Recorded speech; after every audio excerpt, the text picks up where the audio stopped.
दोस्तों, मैं बरखा शर्मा आपका डीलो क्लासेस में स्वागत करती हूं और आज हम बात करेंगे द छत्तीसगढ़ एक्साइज एक्ट 1915, जिसको कि छत्तीसगढ़ आबकारी अधिनियम 1915 भी कहा जाता है। एक्ट नंबर कब का है? 2 का।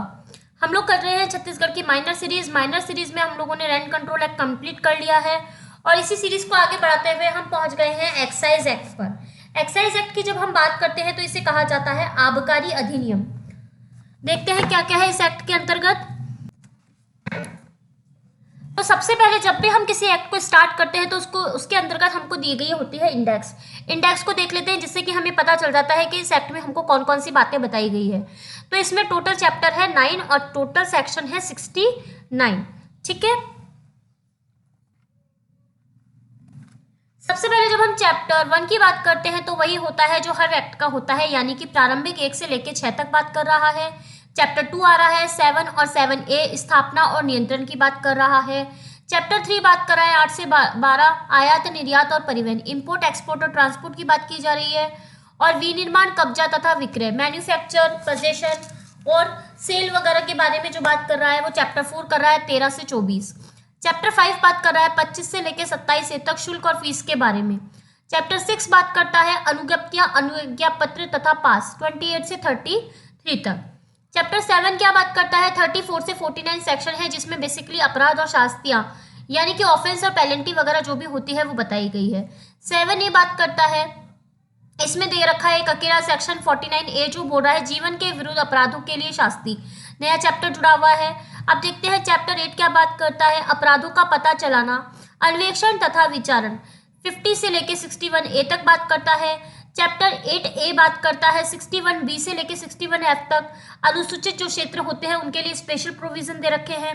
और चैप्टर नंबर 9 आता है जो 62 से 69 तक कवर होता है और बात करता है प्रकीर्णन यानी कि मिसक्लीनियस प्रोविजन के बारे में।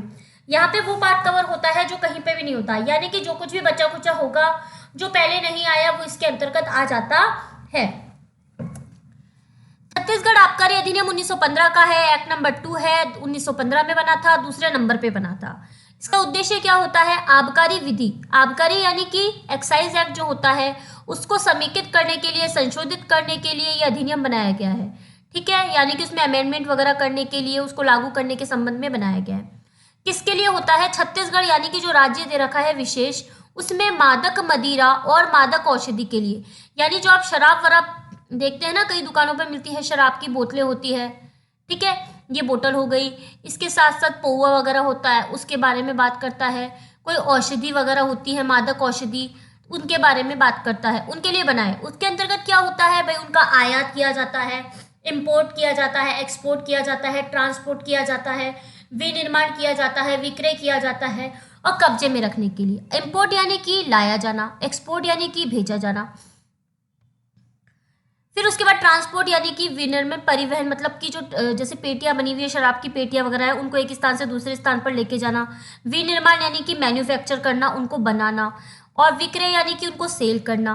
पेटियों के अंदर जो शराब है उनको बेचना भी तो पड़ेगा ना, ऐसे थोड़ी ना होगा कि जो बनाने वाला खुद ही सारी दारू पीता रहेगा, ऐसे नहीं होता। कब्जे में रखने के लिए यानी कि उसको अपने पास में रखने के लिए। तो ये एक्ट बनाया गया है कि कौन सा व्यक्ति इंपोर्ट कर सकता है, एक्सपोर्ट कर सकता है, ट्रांसपोर्ट कर सकता है, सेल कर सकता है, उसका मैन्युफैक्चर कर सकता है, अपने कब्जे में रख सकता है। इन सब बातों के लिए छत्तीसगढ़ आबकारी अधिनियम बनाया गया था। ठीक है, आई बात समझ में? सबसे पहले हम देखेंगे चैप्टर नंबर 1। चैप्टर 1 नंबर 1 जो बात कर रहा है वो 1 से लेके 6 तक की बात कर रहा है। 1 से लेके 6 तक की बात कर रहा है। इसको कहते हैं हम प्रारंभिक भाग, यानी कि प्रीलिमिनरी बात करता है। देखिए क्या है इसके अंतर्गत। सबसे पहले सेक्शन 1 बात करता है प्रारंभिक, यानी कि इसमें बताया गया है चैप्टर 1 प्रारंभिक, इसका सेक्शन नंबर 1 है संक्षिप्त नाम, विस्तार और प्रारंभ। क्या नाम है इसका? इसका नाम है छत्तीसगढ़ एक्साइज एक्ट, यानी कि छत्तीसगढ़ आबकारी अधिनियम 1915 इसका नाम है। और इसका विस्तार जो है वो संपूर्ण छत्तीसगढ़ एक्ट पे है, यानी कि छत्तीसगढ़ जो राज्य है उस पे, क्योंकि ये कैसा है? एक विशेष विधि है। विशेष विधि क्यों है? क्योंकि ये स्थानीय विधि है, लोकल लॉ है। लोकल लॉ क्यों है? क्योंकि ये एक विशेष स्थान पर लागू हो रहा है। आईपीसी में पढ़ते हैं ना हम लोग विशेष विधि, स्थानीय विधि, तो यह है स्थानीय विधि। स्थानीय विधि क्यों है? क्योंकि इसका एक लोकल एरिया है, ये वहां पे लागू होती है। ठीक है, तो कहाँ पे लागू होगा? छत्तीसगढ़ राज्य पर लागू होगा। सेक्शन नंबर 2 देखिए, इसमें आती है परिभाषाएं। अब टोटल कितनी परिभाषाएं दे रखी है? टोटल हमको दे रखी है 19 परिभाषाएं, यानी कि 19 परिभाषाएं हमको दे रखी है। सबसे पहले आती है एजेंसी। एजेंसी में क्या क्या आता है? एजेंसी में आता है कोई कंपनी एक्ट 2013 के अंतर्गत निगमित कोई कंपनी हो गई, फर्म हो गई। भागीदारी अधिनियम जो होता है 1932 का, उसमें रजिस्टर्ड फर्म हो गई। प्रोप्राइटर्स का जो एक्ट होता है ना, उसके अंतर्गत जो संस्थाएं वगैरह हो गई, वो इसके अंतर्गत आती है। तो एजेंसी में क्या आता है? सीपीपी। सीपीपी यानी कंपनीज एक्ट में रजिस्टर्ड संस्थाएं, फर्म वगैरह। पार्टनरशिप में संस्थाएं दे रखी हैं, वो फर्म वगैरह दे रखी हैं। और प्रोप्राइटर जो एक्ट होता है, उसके अंतर्गत जो संस्थाएं वगैरह दे रखी है, वो इसमें शामिल होती है। तो एजेंसी क्या है? सीपीपी। क्या है एजेंसी? सीपीपी। अब देखिए बियर, 1A में आती है बियर। क्या होती है 1A में? बियर के अंतर्गत आता है एल, स्टाउट, पोर्टर और अदर फर्मेंटेड लिक्वर्स, यानी कि एल, स्टाउट, पोर्टर और अन्य किण्वित मदिराएं आती हैं। पूछा जा सकता है, प्री का क्वेश्चन हो सकता है कि बियर क्या होती है छत्तीसगढ़ एक्ट के अंतर्गत। तो बियर में आता है, याद कर लीजिए, ASP, ASPF, ASP और F, यानी कि L, stout, porter, fermented liquors. L, stout, porter, fermented liquors जो होते हैं, जो मॉल्ट से बनी हुई होती है, वो इसके अंतर्गत आती है। अब देखिए बोतल भरना। बोतल क्या भरना? भाई जो लिक्विड वगैरह भरा है, लिक्विड वगैरह बनाया गया है, उसको भरना तो होगा।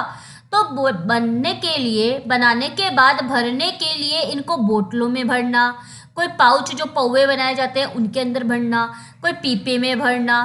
ठीक है, पात्र, बोतल, घड़े, कुप्पी, इनके माध्यम से बोतलों में ट्रांसफर करवाया जाता है। एक बोतल होती है, लिक्विड को बना के इस बोतल में ट्रांसफर कराया जाता है। मुख्य आगम प्राधिकारी, ठीक है, ये इंपॉर्टेंट व्यक्ति होता है इसके अंतर्गत। कौन है ये होता है chief revenue authority. Chief revenue authority, chief revenue authority, जिसको कि हम बोलते हैं CRA। क्या बोलते हैं? CRA। सेंट्रल गवर्नमेंट नहीं, स्टेट गवर्नमेंट के द्वारा CRA घोषित किया जाता है। इसके द्वारा ऐसा प्राधिकारी होता है जब राज्य सरकार के द्वारा इस एक्ट के लिए, यानी कि छत्तीसगढ़ एक्साइज एक्ट के लिए मुख्य आगम प्राधिकारी घोषित किया जाता है। कौन घोषित करता है? State government. किसको? CRA को। CRA क्या होता है? Chief revenue authority. आई बात समझ में? तो आता है हमारा सेक्शन 2 का 4। क्या बोल रहा है? सामान्य मद्यपान गृह इंपॉर्टेंट है हमारे लिए। क्या होता है? एक ऐसा स्थान जहां मदिरा का पीना, ऐसे स्थान का स्वामित्व रखने वाले या उस पर अधिभोग रखने वाले, उसका उपयोग करने वाले, उसे चलाने वाले, उसका देखरेख करने वाले, उसका प्रबंध या नियंत्रण रखने वाले व्यक्ति के लाभ या उनके अभिलाभ के लिए अनुज्ञात किया गया हो, चाहे वह लाभ या अभिलाभ उस स्थान के उपयोग के लिए चार्ज के रूप में हो या दी गई मद्यपान सुविधाओं के लिए प्रभार के रूप में हो। ये तो हो गई हमारी एक्ट की लैंग्वेज। लेकिन हम क्या कहेंगे कि एक ऐसा स्थान होता है जहां पर शराब पीने के स्थान का कोई स्वामित्व होता है, अधिभोग होता है, उसका उपयोग करने का लिए होता है, चलाने के लिए होता है, देखरेख के लिए होता है, प्रबंध या नियंत्रण रखने वाले व्यक्ति के लाभ के लिए या उसके अभिलाभ के लिए किसी व्यक्ति को अनुज्ञात कर रखा हो, उसके लिए होता है ये सामान्य मद्यपान गृह। ठीक है, प्री में पूछा जा सकता है और ये मेंस में भी आ सकता है एक शॉर्ट नोट में कि भाई सामान्य मद्यपान गृह को बताइए। और एक ऐसा लाभ या अभिलाभ उस स्थान के प्रभार या मद्यपान के सुविधाओं के प्रभार के लिए, यानी कि आप वहाँ बैठ के शराब पी रहे हो तो उसके लिए दिया गया प्रभार होता है, शुल्क वगैरह होता है कि आप कोई स्थान है वहाँ पर बैठ के शराब पी रहे हो तो उसके लिए दिया जाता है कि भाई ये कुछ प्रभार वगैरह दिया जाएगा इस जगह को यूज करने के लिए। तो वो जो जगह होती है उसको बोला जाता है सामान्य मद्यपान गृह। आई बात समझ में? तो आ जाइए 2.5 पर। 2.5 बोल रहा है विप्रकृत। विप्रकृत क्या होता है? इसको बोलते हैं डीनेचर्ड। डीनेचर्ड इसका मतलब होता है मानवीय उपभोग के लिए ऐसी रीति से अनुपयुक्त बना देना जो इस संबंध में राज्य सरकार के द्वारा विहित की जाए, यानी कि विकृतकृत बनाना, बेकार बना देना उस रीति से कि वो मानवीय उपभोग के लिए मानवीय उपभोग के लिए क्या हो जाए, अनुपयुक्त हो जाए। मतलब वो जो शराब बनाई गई है उसको इस तरीके से खराब कर देना कि वो जो शराब है वो मानव के पीने के लिए, उपभोग के लिए क्या हो जाती है, अनुपयुक्त हो जाती है। अब आता है 2.6 आबकारी योग्य वस्तु क्या होती है। 5 भी इंपॉर्टेंट है और 6 भी इंपॉर्टेंट है, ठीक है। इंपॉर्टेंट मार्क कराते हुए चल रही हूँ, इन डेफिनेशन को थोड़ा ज्यादा ध्यान से देखना है। आबकारी योग्य वस्तु क्या होती है, ऐसी वस्तु है जो मानवीय उपभोग के लिए कोई अल्कोहल मदिरा, एल्कोहलिक मदिरा जो होती है, मादक औषधि होती है, या फिर जो हमारा एनडीपीएस एक्ट होता है, एनडीपीएस एक्ट जो होता है 1985 का, उसमें रिफाइन पॉपिस्ट्रा, रिफाइन पॉपिस्ट्रा, अब ये जो वर्ड है ना, रिफाइन ये डिफाइन है, डिफाइन पॉपिस्ट्रा जो होता है, ये जो पॉपिस्ट्रा वर्ड होता है ये क्या कहलाता है, आबकारी योग्य वस्तु कहलाता है। 3 चीजें होती हैं, एल्कोहलिक मदिरा, मादक औषधि और पॉपी स्ट्रॉ, पॉपी स्ट्रॉ। आई बात समझ में। तो देखिए हम नेक्स्ट सेक्शन देखते हैं। 2.7 से पहले आता है 2.6a, क्या बोल रहा है, आबकारी शुल्क क्या होता है। आबकारी शुल्क या प्रतिशुल्क वो होता है जो संविधान की 7वीं अनुसूची में प्रविष्टि नंबर 51 में हमको बताया गया है, ठीक है। ये भी इंपॉर्टेंट है, पूछ लेते हैं। आबकारी अधिकारी क्या होता है, एक्साइज ऑफिसर कहते हैं जिसको। कलेक्टर ये एक ऐसा अधिकारी या अन्य व्यक्ति जो सेक्शन 7 में अपॉइंट किया गया हो।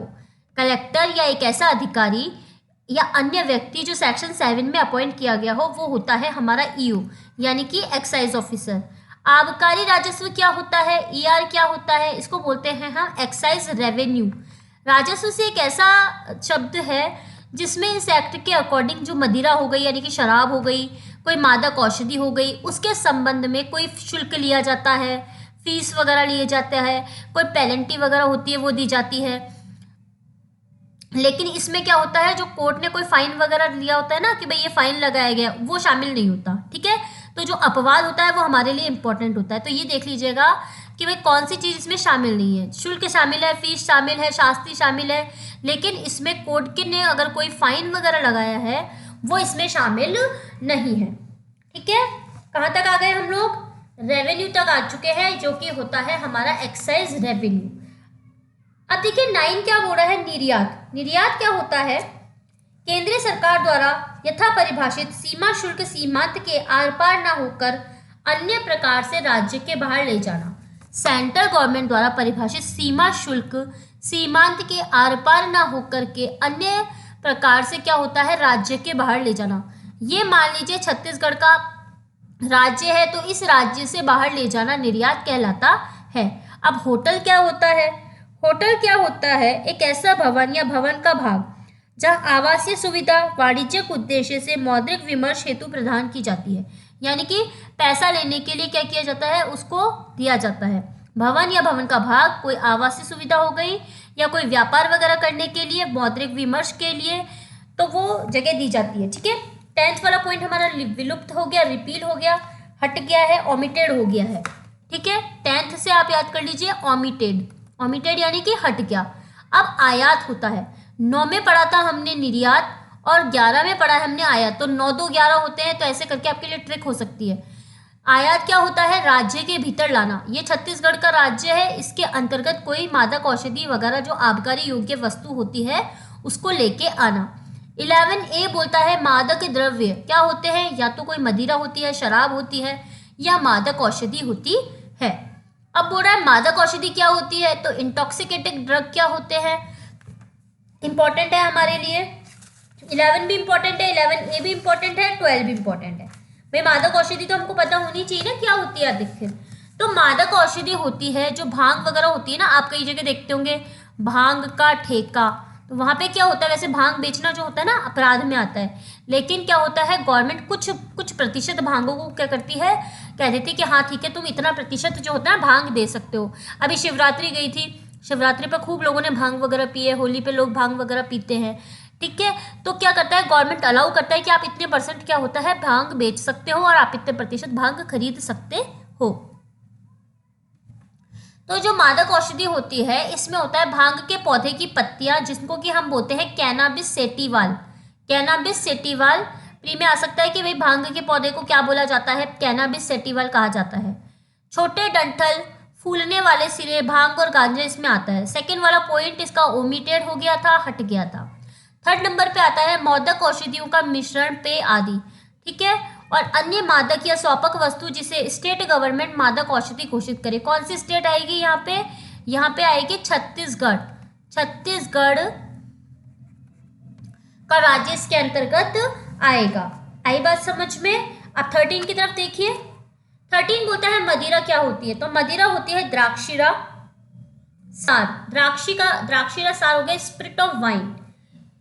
स्पिरिट होती है, शराब होती है, बॉडी होती है, वियर होती है, लिक्विड पदार्थ वगैरह होते हैं जिसको कि स्टेट गवर्नमेंट जो कि छत्तीसगढ़ की सरकार होती है वो मदिरा घोषित करेगा, वो होती है मदिरा। ठीक है, इंपॉर्टेंट है ये भी। अब मदिरा की दुकान क्या होती है? लिक्विड वेंड्स क्या होते हैं? फुटकर दुकान होती है जिसे मदिरा दुकान के विक्रय के लिए अनुज्ञप्ति प्रदान की गई हो, मतलब जिसको कि शराब का लाइसेंस दिया गया हो कि तुम शराब को बेच सकते हो। शराब को बेचने के लिए जो लाइसेंस वगैरह दिया जाता है वो इसके अंतर्गत आता है। नॉट इंक्लूड सामान्य मद्यपान गृह, जो जनरल वो था मद्यपान गृह था वो इसके अंतर्गत नहीं आता, क्योंकि इसको क्या बताया गया? अलग से बताया गया है। विनिर्माण क्या होता है? विनिर्माण होती है एक प्रक्रिया, प्राकृतिक हो सकती है, कृत्रिम हो सकती है। क्या किया जाता है? उससे मादक द्रव्य उत्पन्न या तैयार किया जाता है। विनिर्माण प्रक्रिया क्या होती है? एक ऐसी प्रक्रिया जिसके अंतर्गत नेचुरल तरीके से या कृत्रिम तरीके से मादक द्रव्य उत्पन्न किए जाते हैं या फिर तैयार किए जाते हैं। इसके करने के लिए क्या कर सकते हैं? पुनः आसवन कर सकते हैं, मदिरा का परिशोधन कर सकते हैं, सुस्वादु बना सकते हैं, सम्मिश्रण करने की प्रक्रिया शामिल होती है।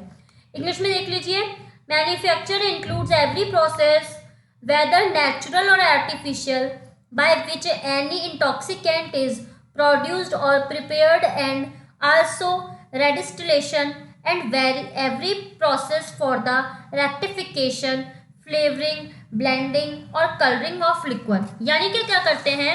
उसको पीने के लिए स्वाद बढ़ा देते हैं, उसका परिशोधन कर सकते हैं, कुछ मिश्रण वगैरह करके उनका कलर वगैरह चेंज कर सकते हैं। तो ये सब चीज़ें क्या आती हैं? विनिर्माण करने के अंतर्गत आती है। अब देखिए नेक्स्ट पॉइंट क्या बोल रहा है, 14 तक आ गए, इसमें टोटल 19 डेफिनेशन है। 15 बोल रहा है गृह, भवन, दुकान, अस्थायी कोष्ठ, बूथ, देश, घरोस्थल, जलयान, बेड़ा और यान इसके अंतर्गत आते हैं। ठीक है, इतना इंपॉर्टेंट नहीं है, लेकिन फिर भी हमने स्थान को देखा है कि क्या क्या चीजें हो सकती है। ये घरोस्थल नहीं है, घेरा स्थल है। ठीक है, घेरा स्थल, गृह, भवन, दुकान, अस्थायी कोष्ठ, बूथ, देश, जलयान, बेड़ा और यान इसके अंतर्गत आते हैं। अब देखिए 16 बोलता है विक्रय। विक्रय क्या होता है? सेल करना होता है, दान नहीं होता कि भाई आपने कोई शराब की बोतल, ये शराब की बोतल है, ये किसी व्यक्ति को दान में दे दी, तो दान का मतलब विक्रय नहीं होता। विक्रय का मतलब क्या होता है? ए नाम के व्यक्ति ने बी नाम के व्यक्ति को जो शराब की बोतल थी ये बेची है और बेचने के बदले उसने पैसे लिए। मान लीजिए 500 रुपए की बोतल थी, तो इसने इसको बोतल दी और इसने इसको पैसे दिए, तो ये विक्रय हुआ। ठीक है। मदिरा विक्रय क्या होता है? मदिरा की दुकान से मदिरा के बदले प्रतिफल प्राप्त करके मदिरा का प्रदाय। इसका मतलब ये दुकान से बोल रहा है मदिरा का विक्रय, यानी कि मदिरा की दुकान में गया, शराब की दुकान पे गया, वहां पे उसने उसको प्रतिफल दिया। प्रतिफल के रूप में पैसे हो सकते हैं, कोई चीज हो सकती है। मान लो 500 रुपए की उसकी घड़ी थी, उसने कहा कि ये तुम रख लो, मुझे शराब की बोतल दे दो, मेरी 500 रुपए की घड़ी है। ठीक है, वो प्रतिफल देके उसने मदिरा का प्रदाय किया, तो वो भी इसके अंतर्गत आ गया। आजकल तो गूगल होता है, गूगल पे देख लेते हैं, अच्छा ये वाली घड़ी रखवा रहा है ये, अच्छा ये कितने रुपए की देख लेते हैं, उसको दिखी गया, हाँ ये तो घड़ी 500 रुपए की है, और वो कहता है ठीक है घड़ी रख जा और बोतल ले जा। ठीक है। अब बोलता है 17 कहता है स्प्रिट। स्प्रिट क्या होता है? इंपॉर्टेंट है हमारे लिए। आसवन से प्राप्त मदिरा विकृतकृत हो या नहीं, आसवन से प्राप्त मदिरा चाहे विकृतकृत हो या नहीं। Any liquor containing alcohol obtained by distillation whether it is denatured और नॉट। फिर बोल रहा है मदिरा की आपूर्ति क्या होती है? अनुज्ञप्ति के आधार पर, यानी कि लाइसेंस के आधार पर प्रतिफल के बदले, मतलब जैसे ना एक बोतल के बदले क्या दिया? 500 रुपए दिए ना, तो प्रतिफल के बदले मदिरा का प्रदाय यानी शराब की बोतल इस शर्त पर करना कि मदिरा का उपयोग यानी कि शराब का उपयोग मद्यपान गृह परिसर के अंदर किया जाएगा। ये जो जगह हमको दी थी ना, अभी हम थोड़ी देर पहले पढ़ के आए थे, उसके अंदर करेगा। ठीक है। फिर बोल रहा है ताड़ी। ताड़ी क्या होती है? ताड़ी इंपॉर्टेंट होती है हमारे लिए। ठीक है ना। ताड़ का एक वृक्ष होता है, आपने देखा होगा कई बार, कहते ना तार जितना लंबा हो गया, अक्ल नहीं आ रही, बच्चे को भी बोल देते कई बार। ड्राइंग पे मत जाना, ड्राइंग बहुत अच्छी है मेरी। ताड़ के वृक्ष से खींचा गया रस, यहाँ से खींच के रस निकाला जाता है, किण्वित हो सकता है, अकिण्वित हो सकता है, इसको बोलते हैं ताड़ी। 19 क्या बोलता है? परिवहन। परिवहन क्या होता है? राज्य के अंदर एक स्थान से दूसरे स्थान को ले जाना। ठीक है, छत्तीसगढ़ का राज्य है, इस राज्य में, ये पूरा राज्य है, इस राज्य में ही एक स्थान से दूसरे स्थान पर ले जाने को बोला जाता है परिवहन, यानी कि ट्रांसपोर्ट। आई बात समझ में? हमने देख ली है टोटल कितनी डेफिनेशन? 19 डेफिनेशन। कहाँ पे दे रखी है? सेक्शन 2 में दे रखी है। चलिए बात करते हैं हमारे नेक्स्ट सेक्शन की, सेक्शन 3। सेक्शन 3 क्या हो चुका है? विलुप्ति, यानी कि ओमिटेड हो चुका है, हट चुका है, ये इसका कोई अस्तित्व नहीं रहा है। तो हम सेक्शन 4 को देखेंगे। सेक्शन 4 हमको बोलता है यह घोषित करने की शक्ति कि कौन सी मदिरा क्रमशः देशी मदिरा और विदेशी मदिरा समझी जाएगी। Power to declare what shall be deemed to be country liquor and foreign liquor respectively, यानी कि राज्य सरकार अधिसूचना के द्वारा घोषित कर सकती है कि कौन सी जो शराब होगी, कौन सी जो मदिरा होगी वो देसी होगी, देसी यानी हमारे देश की, हमारा देश यानी कि भारत, और कौन सी जो मदिरा होगी वो विदेशी होगी। विदेशी कौन सी? जो हमारे देश की नहीं है, यानी कि किसी दूसरे देश की। ठीक है, आई बात समझ में? दूसरे देश की। अब देखिए नेक्स्ट बात क्या कर रहा है सेक्शन 5। सेक्शन 5 बोल रहा है फुटकर व थोक विक्रय की परिभाषा। सेक्शन 5 बोल रहा है फुटकर और थोक विक्रय की परिभाषा, यानी definition of retail and wholesale.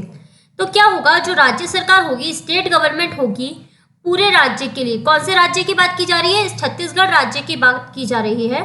Chhattisgarh राज्य के लिए, ये छत्तीसगढ़ राज्य है, इसके लिए या उसके किसी भाग के लिए, मान लीजिए कोई भाग है उसके लिए, क्रेता व उसके किसी वर्ग के लिए, साधारण या विशेष अवसर पर नोटिफिकेशन जारी करके फुटकर विक्रय की मात्रा निर्धारित कर सकती है, यानी कि जो रिटेल की मात्रा होती है वो निर्धारित कर सकती है कि एक समय में व्यक्ति को, उदाहरण दे रही हूँ, 2 बोतल ले सकता है। ठीक है, फुटकर से अधिक मात्रा में मादक द्रव्य क्या होगा? थोक विक्रय होगा, ठोक नहीं थोक। ठीक है, इसका मतलब जैसे 2 से ज्यादा अगर कोई व्यक्ति लेगा, जैसे कि मान लीजिए 6 बोतल लेता है, तो 6 बोतल का मतलब हो गया कि वो ले रहा है थोक में माल। ठीक है, उदाहरण दिए जा रहे हैं आपको कि भाई फुटकर और थोक विक्रय कौन निर्धारित करेगा? स्टेट गवर्नमेंट निर्धारित करेगी। कौन से सेक्शन में? सेक्शन नंबर 5 में। ठीक है, नेक्स्ट बढ़िए आगे। सेक्शन 6 बोलता है अधिनियम की व्यावृत्ति। तो इस एक्ट की कोई भी बात customs act 1878, Indian tariff act 1894 और कंटोनमेंट एक्ट 1910 में बनाए गए जो नियम या आदेश हैं उनको प्रभावित नहीं करेगी। जनरल बात है। अब देखिए चैप्टर 2 क्या बोल रहा है। चैप्टर 2 बात कर रहा है कि 2 सेक्शन आते हैं इसमें, सेक्शन नंबर 7 और सेक्शन नंबर 7A। किस बारे में बात करता है? स्थापना और नियंत्रण, इस्टेब्लिशमेंट और कंट्रोल की बात की जा रही है चैप्टर नंबर 2 में। इंपॉर्टेंट चैप्टर है हमारे लिए, ध्यान से देखते हुए चलना है। स्थापना और उसकी शक्तियां। स्थापना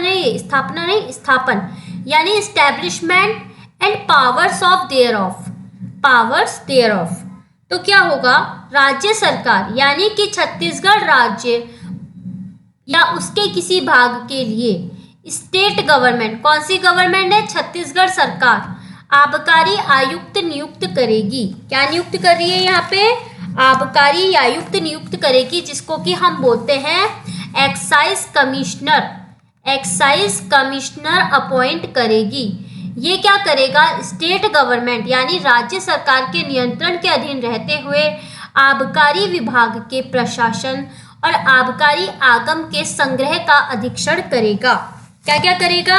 appointment an officer hereinafter referred to as the excise commissioner who subject to such control if any as the state government may direct shall superintend the administration of excise department and the collection of the excise revenue। ठीक है, क्या करेगा? संग्रह करेगा और उसका अधीक्षण करेगा। कौन? Excise commissioner. अब देखिए, स्टेट गवर्नमेंट के नियंत्रण के अधीन रहते हुए कलेक्टर को जो भी शक्तियां वगैरह दी जाती है, कर्तव्य वगैरह दिए जाते हैं, वो काम करेगा ये। ठीक है, यानी कि स्टेट गवर्नमेंट एक ऐसे व्यक्ति को नियुक्त करेगी जिसको कि कौन सी पावर होगी? जो कलेक्टर को पावर होती है, जो कलेक्टर के कर्तव्य होते हैं, वो उन कर्तव्यों का पालन करेगा।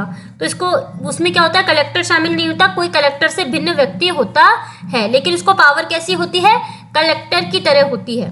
अब कह रहा है आबकारी विभाग के ऐसे वर्ग, पद, शक्ति, कर्तव्य संयुक्त जिन्हें स्टेट गवर्नमेंट सही समझे ऑफिसर्स अपॉइंट कर सकती है। स्टेट गवर्नमेंट क्या कर सकती है? आबकारी विभाग के ऐसे वर्ग के, पद के, शक्ति जिनके पास हो, कर्तव्य जिनको पता हो, जिनको कि क्या होता है, स्टेट गवर्नमेंट सही समझे, उनको वो क्या कर सकती है? ऑफिसर्स। नेक्स्ट देखिए, इस तरह जो नियुक्त कोई भी जो अधिकारी होगा वो इस एक्ट में जो भी शक्तियां वगैरह दी गई होगी, और वो क्या होगा? सरकार के सेवक या किसी भी अन्य के द्वारा किया जा सकेगा। यानी कि इस तरह से जो भी नियुक्त प्राधिकारी होगा वो इस एक्ट या प्रदत्त की गई जो भी सीमाएं हैं, शक्तियां वगैरह हैं, कर्तव्य वगैरह है, उनका पालन करेगा। ठीक है, या फिर उनका पालन करेगा जो कि स्टेट गवर्नमेंट ने किसी अन्य को दी है। ठीक है, स्टेट गवर्नमेंट अपनी समस्त या कुछ शक्तियां मुख्य आगम अधिकारी, सीआरए पढ़ के आए थे ना अभी हम, सीआरए या आबकारी आयुक्त को दे सकती है। ठीक है, और इसका अपवाद क्या है? सेक्शन 62। सेक्शन 62 में स्टेट गवर्नमेंट की रूल मेकिंग पावर है, स्टेट गवर्नमेंट इसको नहीं दे सकती। इसके अलावा सारी मतलब शक्तियां हैं, कुछ जो भी इनको सही लगता है वो मुख्य आगम प्राधिकारी या आबकारी आयुक्त को देगी। कोई भी अधिकारी के द्वारा शक्तियों का प्रत्याहरण कर सकता है, यानी शक्तियों को विड्रॉ कर सकता है अगर उसको सही लगता है तो।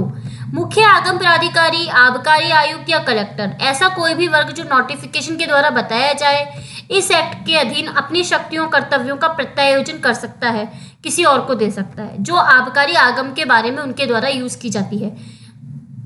ठीक है, देखिए इतनी डिटेल में कोई नहीं पढ़ाता, आराम से मैंने पूरा एक से एक वर्ड को समझाने की कोशिश की है। एक इतने बड़े बड़े सेक्शंस हैं, इतने बड़े बड़े पॉइंट्स हैं, उनको शॉर्ट में कवर करने की कोशिश की है। अगर आपको सही लगते हैं तो प्लीज़ आप इसको लाइक कीजिए, शेयर कीजिए, सब्सक्राइब कीजिए और जुड़े रहिए डीलो जंक्शन के साथ में। अब नेक्स्ट पॉइंट देखिए आप, 7A बोलता है उड़न दस्तों की स्थापना। 7A क्या बोल रहा है? उड़न दस्तों की स्थापना। क्या होता है उड़न दस्ते? उड़न दस्ते होते हैं फ्लाइंग। आप जो एग्जाम में बैठते हैं तब भी तो फ्लाइंग आती है ना, अभी दिया होगा एपीयू का एग्जाम, बीच बीच में आके चेक करते हैं, कॉपी झाड़ के देखते हैं कि भाई आपकी कॉपी के अंदर कुछ रखा तो नहीं है, वही होता है। क्या होता है? Establishment of flying squads. State government इसके उल्लंघन या संदिग्ध उल्लंघन के किसी, यानी कि राज्य सरकार अधिसूचना के द्वारा आबकारी राजस्व के अभिकथित या संदिग्ध अपवचन के किसी मामले का या इस अधिनियम के या उसके अधीन बनाए गए नियमों के उपबंधों में से किसी भी उपबंध के अभिकथित या संदिग्ध उल्लंघन के किसी मामले का अन्वेषण करने के लिए उड़न दस्तों की स्थापना कर सकती है। यानी कि इस एक्ट के अधीन कोई भी जो नियम वगैरह बताए गए हैं उनका उल्लंघन करने के लिए या फिर कोई संदिग्ध चीज है उसका उल्लंघन करने के लिए क्या कर सकती है? किसी मामले का अन्वेषण करने के लिए उड़न दस्तों यानी कि फ्लाइंग स्क्वाड्स की स्थापना कर सकती है। उड़न दस्ते में आबकारी अधिकारी तथा ऐसे अन्य व्यक्ति होंगे जिन्हें की राज्य सरकार समय समय पर अपॉइंट करे। कौन सी राज्य सरकार की बात की जा रही है यहाँ पे? यहाँ पे बात की जा रही है छत्तीसगढ़ राज्य सरकार की, छत्तीसगढ़ राज्य सरकार। ठीक है, आपको याद रखना है उड़न दस्ते का जो अधिकारी होगा उस पावर का यूज करेगा जो सेक्शन 7 में दी गई है। प्री का ये क्वेश्चन हो सकता है कि उड़न दस्ते का प्राधिकारी कौन सी शक्ति का यूज करेगा? जो हमको सेक्शन 7 में पावर दी गई है उसका यूज करेगा उड़न दस्ते का प्राधिकारी। क्या पढ़ के आए थे अभी हम सेक्शन 7 में? सेक्शन 7 में हम पढ़ के आए थे स्थापना और शक्ति, जिसमें कि हमने आबकारी अधिकारी के बारे में देखा था ना अभी हम लोगों ने, अभी जस्ट पढ़ के आए हैं आबकारी आयुक्त के बारे में। तो वो जो सब शक्तियां जो अभी हम पढ़ के आए हैं 7 में, उन सब शक्तियों का यूज करेगा आबकारी आयुक्त और उसके साथ साथ करेगा उड़न दस्ते का अधिकारी यानी कि ऑफिसर, फ्लाइंग स्क्वाड्स ऑफिसर। ठीक है, अब देखिए चैप्टर नंबर 3 8 से 12, चैप्टर नंबर 3 8 से 12 आयात, निर्यात, परिवहन, इंपोर्ट, एक्सपोर्ट और ट्रांसपोर्ट। सबसे पहले सेक्शन 8 की बात करेंगे। ये कहता है आयात, निर्यात या परिवहन का प्रतिषेध करने की शक्ति, यानी कि पावर टू प्रोहिबिटेट इंपोर्ट, एक्सपोर्ट और ट्रांसपोर्ट। तो कौन करेगा? स्टेट गवर्नमेंट करेगी। कैसे करेगी? नोटिफिकेशन जारी करके करेगी।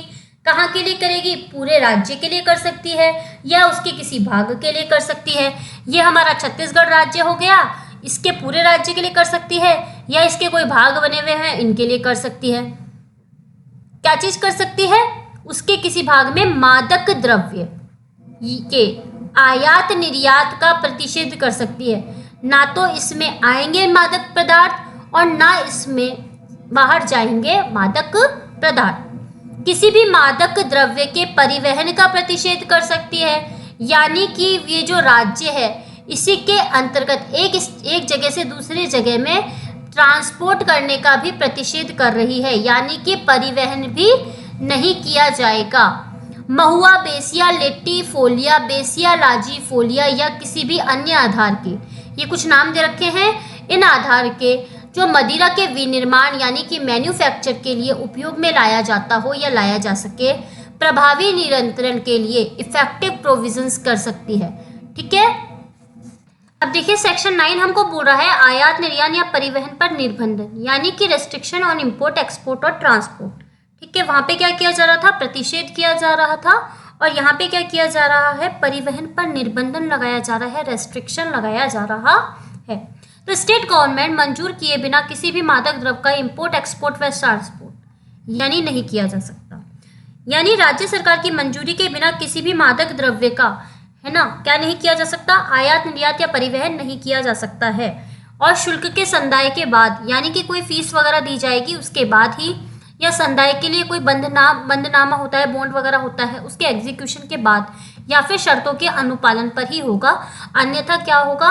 इनका इंपोर्ट, एक्सपोर्ट और ट्रांसपोर्ट नहीं किया जाएगा, रेस्ट्रिक्ट किया जाएगा।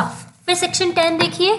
सेक्शन 10 बात करता है आयात, निर्यात या परिवहन के लिए पास की आवश्यकता। क्या होगा? Requirement of pass for import, export और ट्रांसपोर्ट। तो स्टेट गवर्नमेंट ने जो भी मात्रा निर्धारित की है उससे अधिक मात्रा में मादक द्रव्य का अगर आयात, निर्यात या परिवहन किया जाता है तो वो इस एक्ट के अकॉर्डिंग पास जारी करके ही किया जाएगा, अन्यथा नहीं किया जाएगा। यानी कि जैसे कि मान लीजिए कि 5% आप शराब बेच सकते हो, इससे अधिक अगर शराब बेचनी है तो उसके लिए आपको पास की आवश्यकता होगी। ये वाली बात बोल रहा है हमको सेक्शन नंबर 10। ये मैंने उदाहरण दिया है, ऐसा कोई भी डेटा इसमें दे नहीं रखा। अदरवाइज जैसे कि मान लीजिए मैं उदाहरण दे रही हूँ कि भाई स्टेट गवर्नमेंट ने ऐसे बोला हो कि भाई 5% की शराब आप रख सकते हो, अगर इससे ज़्यादा शराब आप रखोगे, बेचोगे, करोगे, लेके जाओगे, लाओगे, तो इसके लिए फिर आपको पास की आवश्यकता पड़ेगी। ठीक है, सेक्शन 10 बोल रहा है। अब ये बोल रहा है आयात, निर्यात या परिवहन के लिए पास। तो पास जारी किए जाएंगे किसके द्वारा? कलेक्टर के द्वारा, या कुछ मामलों में जो आबकारी आयुक्त होता है, एक्साइज का जो होता है ना,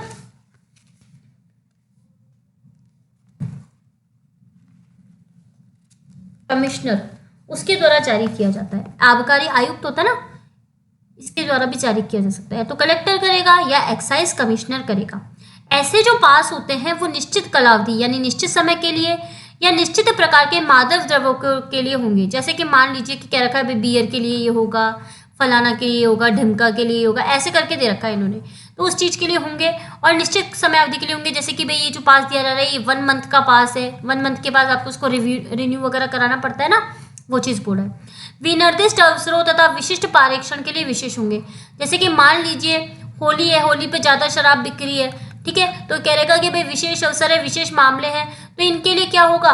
विशेष पास निर्धारित होंगे कि भाई विशेष पास निकाले जाएंगे कि भाई यहाँ पे शराब ज़्यादा बिकेगी, तो इनके लिए क्या दो? विशेष पास निकालो, स्पेशल पास निकाल दो। सेक्शन 12 बोल रहा है अन्य प्राधिकारियों द्वारा जारी किए गए पास। ये मान लीजिए कि इस एक्ट के अकॉर्डिंग या किसी अन्य एक्ट के अकॉर्डिंग कोई पास जारी किए गए हैं, तो वो आबकारी आयुक्त या साधारण या विशेष आदेश के द्वारा ऐसे निर्देश दे सकेंगे कि भाई जो पास है इनको एक्सेप्ट किया जाए, इनको भी अलाउ किया जाए। ठीक है, सेक्शन 4 चैप्टर 4 देखिए 4 क्या कह रहा है। सेक्शन 13 से लेकर 24 तक विनिर्माण यानी मैन्युफैक्चर, कब्जा यानी कि पोजेशन, विक्रय यानी कि सेल। क्या होता है इसके अंतर्गत? तो सेक्शन 13 बोलता है मादक द्रव्यों के विनिर्माण आदि के लिए अपेक्षित अनुज्ञप्ति, licence required for manufacture etc of intoxicants, यानी कि अनुज्ञप्ति के अधीन शर्तों और निर्बंधों के अधीन रहते हुए, यानी जो लाइसेंस जारी किया गया है, लाइसेंस जारी होने के बाद उसमें जो भी कंडीशंस दे रखी है या फिर कोई निर्बंधन वगैरह दे रखे हैं, रेस्ट्रिक्शंस दे रखे हैं, उनके अकॉर्डिंग रहते हुए मादक द्रव्य यानी कि जो इंटॉक्सिकेटिंग चीज़ें होती है उनका विनिर्माण किया जा सकता है, संग्रहण किया जा सकता है, यानी कि मैन्युफैक्चर किया जा सकता है और कलेक्शन किया जा सकता है।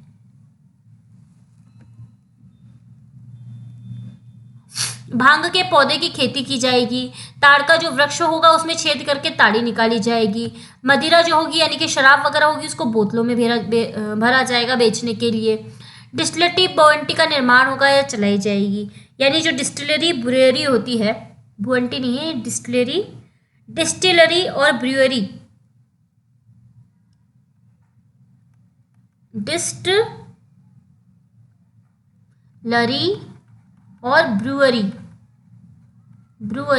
ब्रुअरी का निर्माण किया जाएगा या चलाई जाएगी। ठीक है, कोई भी सामग्री, भपका, पात्र, उपकरण मादक द्रव्य बनाने के लिए अपने पास रखेगा, अदरवाइज नहीं रखेगा, यानी कि लाइसेंस से रखेगा, अदरवाइज नहीं रखेगा। स्टेट गवर्नमेंट नोटिफिकेशन जारी करके घोषित करेगी कि इस धारा के प्रोविजन ताड़ी के संबंध में अप्लाई होंगे या नहीं होंगे। गृह उपभोग के लिए मदिरा के विनिर्माण शर्तों के अधीन लागू नहीं किया जाएगा। ठीक है, अगर गृह उपभोग में किया जा रहा है तो। ठीक है, अब देखिए सेक्शन 14, डिस्टिलरियों और भंडारगृहों की स्थापना या अनुशोधन आबकारी आयुक्त, यानी कि एस्टैब्लिशमेंट और licensing of distilleries and warehouse, तो कौन करेगा? द एक्साइज कमिश्नर, आबकारी आयुक्त।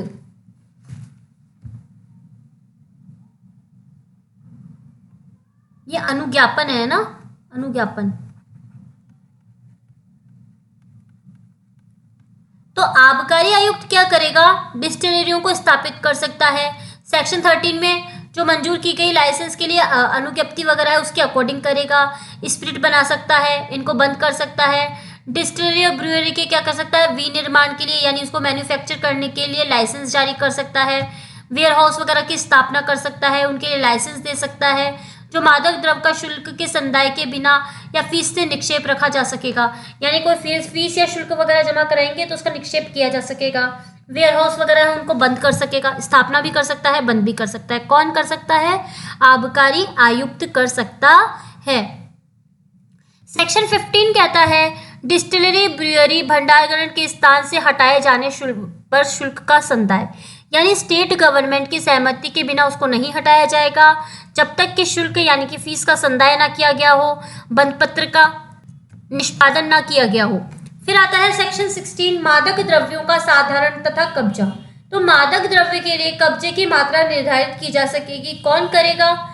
ये करेगा स्टेट गवर्नमेंट गजट नोटिफिकेशन के द्वारा। मादक द्रव्य की दी गई मात्रा से अधिक मात्रा के लिए पास चाहिए होगा, लाइसेंस चाहिए होगा, कोई अनुज्ञापन दिया होगा, उसके बिना व्यक्ति नहीं रख पाएगा। सामान्य वाहक भंडार नागरिक के कब्जे में मदिरा को ये बात लागू नहीं होगी। ठीक है, तो ये इंपॉर्टेंट होता है कि इसके ऊपर ये बात अप्लाई नहीं होगी। राज्य सरकार वर्ग या वर्गों के लिए मादक द्रव्य का कब्जा प्रतिषेध कर सकती है। मान लीजिए कि एक ऐसा वर्ग है जो क्या कर रहा है, दंगे वगैरह कर रहा है, शराब पी के क्या कर रहा है, मार पिटाई वगैरह कर रहा है, तो ऐसे वर्ग के लिए क्या कर सकता है? मादक द्रव्यों का प्रतिषेध कर सकता है कि भाई ये कब्जा नहीं रखेंगे। एसटी एससी क्षेत्रों में धार्मिक उत्सवों पर चावल की, जवार की, हंडिया की, महुआ की 5 लीटर तक अपने पास रखने की आवश्यकता नहीं होगी, या इसके लिए क्या होगा? अनुज्ञप्ति की आवश्यकता नहीं होगी। मतलब ये 5 लीटर तक है ना, विशेष जो इनके धार्मिक उत्सव वगैरह होते हैं उनके लिए चावल की, जवार की, हंडिया और महुआ की जो शराब वगैरह होती है ना, वो 5 लीटर तक ही अपने पास रख सकते हैं। उसके लिए पास रखने की, यानी जो पास जारी किया जाता है ना, उसके लिए आवश्यकता नहीं होगी। सेक्शन 17 देखिए, मादक द्रव्य के विक्रय के लिए अनुज्ञप्ति, यानी कोई भी मादक द्रव्य उस संबंध में मंजूर की गई अनुज्ञप्ति के प्राधिकार के अधीन या उसके निबंधनों व शर्तों के अधीन ही भेजा जाएगा, अन्यथा नहीं। यानी मादक द्रव्य लाइसेंस के तहत ही भेजा जाएगा, इसके अलावा नहीं भेजा जाएगा। लेकिन ताड़ी पर अधिकार रखने वाला व्यक्ति ताड़ी लाइसेंस के बिना ऐसे व्यक्ति को बेच सकता है जो ताड़ी का मैन्युफैक्चर करने के लिए और विक्रय यानी कि सेल करने के लिए क्या हो, अनुज्ञप्त हो। फिर बोल रहा है जिस व्यक्ति को सेक्शन 13 में भांग के पौधे करने की लाइसेंस मिल रखा हो वो क्या करेगा, पौधे के उस भाग को जो मादक औषधि के रूप में यूज आता है इस एक्ट के अकॉर्डिंग व्यापार करने के लिए अनुज्ञप्त व्यक्ति को या जिसके आबकारी आयुक्त कहे अनुज्ञप्ति के बिना बेच सकेगा। यानी कि जब उसको सेक्शन 13 में भांग के पौधे की खेती कोई औषधि वगैरह करने के लिए मिली है तो वो क्या करेगा, इस एक्ट के अकॉर्डिंग उन व्यक्तियों को बेच सकता है जिनके पास की लाइसेंस है, परमिशन है, या फिर जिसको आबकारी आयुक्त कहेगा उस व्यक्ति को बेच सकता है बिना लाइसेंस के। ठीक है, विदेशी मदिरा को इस बार की बात लागू नहीं होगी। यानी कि जो फॉरेन जो लिक्वर होता है, फॉरेन लिक्वर जो होता है उस पर ये बात अप्लाई नहीं होती जो किसी व्यक्ति ने प्राइवेट यूज के लिए मान लीजिए बर्लिन है जर्मनी में, जर्मनी की बहुत महंगी शराब है। ठीक है, महंगी शराब है, मुझे मेरे दोस्त ने गिफ्ट करी। ठीक है, अब गिफ्ट करी वो मेरे पास रखी है, ना मैं शराब पीती हूँ ना मेरे पास ऐसा कोई व्यक्ति है कि जो शराब पीता है। तो जो किसी व्यक्ति ने प्राइवेट यूज के लिए दी, उसने तो मुझे गिफ्ट कर दी, उसको लगा कि भाई यहाँ की महंगी शराब है, मैं दूंगा तो उसको बढ़िया लगेगा, लेकिन ना मैं शराब पीती ना मेरा कोई रिलेटिव शराब पीता, तो क्या होगा, मैंने इसको क्या किया, बेच दिया, तो उसके ऊपर ये बात लागू नहीं होगी। स्थान छोड़ने, मैं मान लो एक घर में रहती थी, इस घर में मैंने ये शराब की बोतल यहीं पे छोड़ दी, मैं अलमारी में रख के भूल गई यार मेरे क्या काम आती है, पड़ी है चलो कोने में, तो मेरे बाद किसी और व्यक्ति ने जो मेरे घर में रहने आया उसने उसको बेच दिया। मृत्यु होने के बाद मेरे हित प्रतिनिधियों ने, मैं मर गई, मेरे मरने के बाद जो मेरे बच्चे रहे, मेरा हस्बैंड रहा, वो क्या करते हैं, वो बोलते हैं अरे यार ना तो इसने खुद शराब पी, ना ये कहते हैं ना कि भाई बोतल रखी हुई अपन क्या करेंगे, इतनी महंगी शराब है तो इसको क्या करो, बेच दो। तो मेरे हित प्रतिनिधियों के ऊपर भी ये बात लागू नहीं होगी। शर्तें जो आबकारी आयुक्त अवधारित करे विक्रय के संबंध में, लाइसेंस इस एक्ट के अकॉर्डिंग जारी किया जाएगा। आबकारी आयुक्त जो भी शर्तें निर्धारित करेगा विक्रय के संबंध में, तो लाइसेंस जो भी होगा वो इस एक्ट के अकॉर्डिंग ही निर्धारित किया जाएगा, जारी किया जाएगा। मदिरा का विक्रय या आपूर्ति, शराब को बेचने के लिए परमिशन केवल लाइसेंस रखने वाले दुकानों को होगी। यानी कि जो दुकान पे शराब रखते हैं ना, लिक्वर शॉप होती है, वही क्या कर सकते हैं, शराब बेच सकते हैं। अभी मैं ऐसा थोड़ी ना कर सकती हूँ मैं घर से शराब बेच रही हूँ, ठीक है, तो ये बात गलत हो जाएगी। जो राष्ट्रीय राजमार्ग सर्विस रोड के बाह्य रेंज से 500 मीटर की दूरी के अंदर ना हो, रोड से दिखाई ना दे, ऐसी शर्तों पर क्या, ऐसी दुकानों पर क्या होगा, वो शराबें बेची जा सकेगी। उन राष्ट्रीय राजमार्गों को लागू नहीं होगी जो नगरीय क्षेत्र से होकर गुजरते हैं, यानी शहरी क्षेत्र से होकर गुजरते हैं, उन पर अप्लाई नहीं होगी। होटल जिसके पास लाइसेंस है वह अपने होटल के मेहमानों आदि को मदिरा दे सकता है, चाहे राष्ट्रीय राजमार्ग पर क्यों। आपने देखा होगा ना, राष्ट्रीय राजमार्ग वगैरह होते हैं, नेशनल हाईवे वगैरह होते हैं, वहाँ पे होटल होते हैं, तो वो जो होटल में व्यक्ति है उसके पास रहने आया है, ये मेरा होटल है, होटल है 1 2 3 4 5 मंजिला होटल है, ठीक है। अब यहाँ पे शाम को पार्टीज वगैरह होती हैं, सब यहाँ पे बेसमेंट, इसमें पार्टी वगैरह होती है। अब मेरे मेहमान हैं जो मेरे पास रह रहे हैं यहाँ पे, उन्होंने मेरे यहाँ पे रहने के लिए 2000 रुपये का प्रतिदिन का कमरा दिया है। वो आके बोलते हैं कि भाई हम तो हर शाम को क्या क्या पीते हैं, शराब पीते हैं। अब शराब पीते हैं तो मैं अगर उनको सर्व करती हूँ, मेरे मेहमानों आदि को मदिरा वगैरह देती हूँ, तो उन पर भी ये बात अप्लाई नहीं होगी। होटल जिसके पास लाइसेंस है सदैव मदिरा की आपूर्ति के लिए जारी किया गया समझा जाएगा। भाई मेरे होटल में लाइसेंस है कि भाई मैं शराब बेच सकती हूँ, तो क्या किया जाएगा, ऐसे माना जाएगा कि यहाँ पे हमेशा मदिरा की आपूर्ति होती है, शराब की आपूर्ति होती है। सेक्शन 18 बोलता है विनिर्माण आदि के लिए पट्टा मंजूर करने की शक्ति। तो स्टेट गवर्नमेंट शर्तों के अधीन विनिर्दिष्ट क्षेत्र के भीतर किसी भी मादक औषधि का विनिर्माण थोक फुटकर विक्रय करने का अधिकार किसी व्यक्ति को पट्टे पर दे सकती है, जब तक मना नहीं किया गया। पट्टेदार आवेदन पत्र दिए जाने पर उप पट्टेदार की अनुज्ञप्ति मंजूर कर सकता है। इंपॉर्टेंट पॉइंट है हमारे लिए सेक्शन 18 कि पट्टे पर कैसे दिया जाएगा, ठीक है। तो स्टेट गवर्नमेंट शर्तों के अधीन कर सकती है, क्या कर सकती है, पट्टा मंजूर करने की शक्ति होती है स्टेट गवर्नमेंट को। विनिर्माण यानी कि मैन्युफैक्चर, थोक फुटकर विक्रय करने का अधिकार, यानी कि रिटेल या फिर होलसेल के लिए किसी को बेचने का अधिकार क्या कर सकती है, पट्टे पर दे सकती है, जब तक उसको मना नहीं किया गया। वो पट्टेदार आवेदन पत्र दिए जाने पर, यानी जो पट्टेदार होगा ना वो इसको उप पट्टे पर भी दे सकता है, जब तक कि उसको मना नहीं किया जाए। सेक्शन 18 क्या बोलता है, निर्यात विक्रय आदि का अनन्य अधिकार प्रदान करने की शक्ति, यानी कि power to grant exclusive right for manufacture sale etc. तो स्टेट गवर्नमेंट साधारण या विशेष आदेश से जो भी मादक द्रव्य है उनका क्या कर सकती है, विनिर्माण यानी manufacture, import, export, transport, sale और फिर रिटेल, परचेज, और फिर जो होता है रिटेल हो गया और होलसेल हो गया, सेल हो गया, जो भी सब होगा वो अधिकार किसको दे सकती है, निगम को दे सकती है। किसको दे सकती है ये अधिकार? ये अधिकार दे सकती है किसी भी निगम। निगम क्या होता है? निगम होता है कॉरपोरेशन, ठीक है, कॉरपोरेशन होता है। आबकारी आयुक्त नियमों के अधीन रहते हुए निगम को लाइसेंस प्रदान कर सकता है।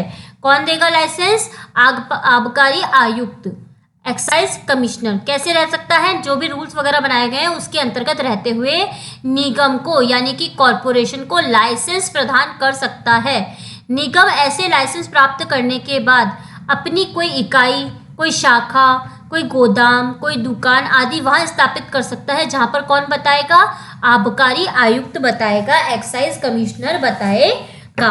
सेक्शन 19 देखिए, ताड़ी निकालने के लिए पट्टेदार की अनुज्ञा। इसका वही बल प्रभाव होगा जो कलेक्टर से प्राप्त की गई अनुज्ञा का होता है। जनरल बात है, एक इतनी सी बात है इस पूरे सेक्शन में पढ़ने की। सेक्शन 20 कहता है सैनिक छावनियों में मदिरा का विनिर्माण और विक्रय।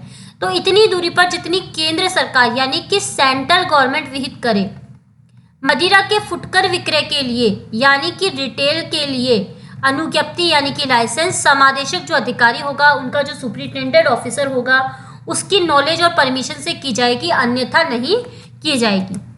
सेक्शन 21 कहता है माप और परख के संबंध में अनुज्ञप्तिधारियों के कर्तव्य। तो जो भी इस एक्ट के अकॉर्डिंग लाइसेंस रखता है वो मादक द्रव्य के विनिर्माण करने यानी मैन्युफैक्चर करने, विक्रय यानी कि सेल करने के लिए इस बात से आबद्ध है कि जो भी माप बाट कोई उपकरण वगैरह हैं जो आबकारी आयुक्त ने उनको बताए हैं, अनुज्ञप्त परिसरों में यानी कि जो भी परिसर वगैरह है, जो भी जगह वगैरह है, उनमें सही दशा में रखेगा। आबकारी आयुक्त जब भी उनका निरीक्षण करेगा तो उनको सही तरीके से बताएगा कि भाई किस तरीके से वो मापता है, किस तरीके से उसको तोलता है। सेक्शन 20 कहता है कि 21 वर्ष से कम आयु के पुरुष व स्त्रियों के नियोजन का प्रतिषेध। तो जिसके पास लाइसेंस है वो व्यक्ति उन घंटों के दौरान जिसमें परिसर में कारोबार होता है, यानी कि जो भी परिसर है, जैसे कि मान लीजिए परिसर है, यहाँ पे शराब वगैरह बनाई जाती है या बेचा जाता है, कुछ भी होता है, इसमें 21 वर्ष से कम आयु के पुरुष या स्त्री को पारिश्रमिक या बिना पारिश्रमिक के ऐसे परिसर या भाग में नियोजित नहीं करेगा। यानी इस पूरे परिसर में या इसके किसी भाग में क्या नहीं कर सकता, उसको अपॉइंट नहीं कर सकता कि भाई तुम यहाँ पे आके काम करो। आई बात समझ में? फिर देखिए सेक्शन 23 कहता है 22 वर्ष से कम आयु के व्यक्तियों को मदिरा या मादक औषधि के विक्रय का प्रतिषेध। का कौन सा सेक्शन बता रहा है? 23 बोल रहा है कि 22 वर्ष से कम आयु के व्यक्तियों को, 22 नहीं है, 21 वर्ष से कम आयु के, 21 वर्ष से कम आयु के व्यक्तियों को मदिरा या मादक औषधि के विक्रय का प्रतिषेध। तो कोई भी व्यक्ति जो मादक द्रव्यों का विक्रय करने के लिए अनुज्ञप्त है, किसी भी ऐसे व्यक्ति को जिसकी आयु प्रकट रूप से 21 वर्ष से कम हो, यानी कि जो भी व्यक्ति 21 वर्ष से कम आयु का होगा उसको चाहे ऐसे व्यक्ति द्वारा या किसी अन्य व्यक्ति द्वारा उपभोग किए जाने के लिए, चाहे से वो व्यक्ति खुद यूज करे या इसके द्वारा कोई अन्य व्यक्ति अदर पर्सन यूज करे, ऐसे विक्रेता के परिसर में या उसके बाहर उपभोग के लिए किसी मदिरा या मादक औषधि का विक्रय नहीं करेगा, ना ही उसका परिधान करेगा। यानी कि 21 वर्ष से कम आयु के व्यक्ति को नियोजन नहीं देगा, ये बोल रहा है हमको सेक्शन 22। तो रीड विथ कर लीजिए इसको सेक्शन 22, क्योंकि वो क्या कह रहा है? नियोजन का प्रतिषेध है ना। और सेक्शन 23 क्या बोल रहा है? विक्रय का प्रतिषेध, ठीक है, बेचेगा नहीं उसको। अब सेक्शन 23 ये देखेंगे मदिरा से संबंधित विज्ञापनों का प्रतिषेध।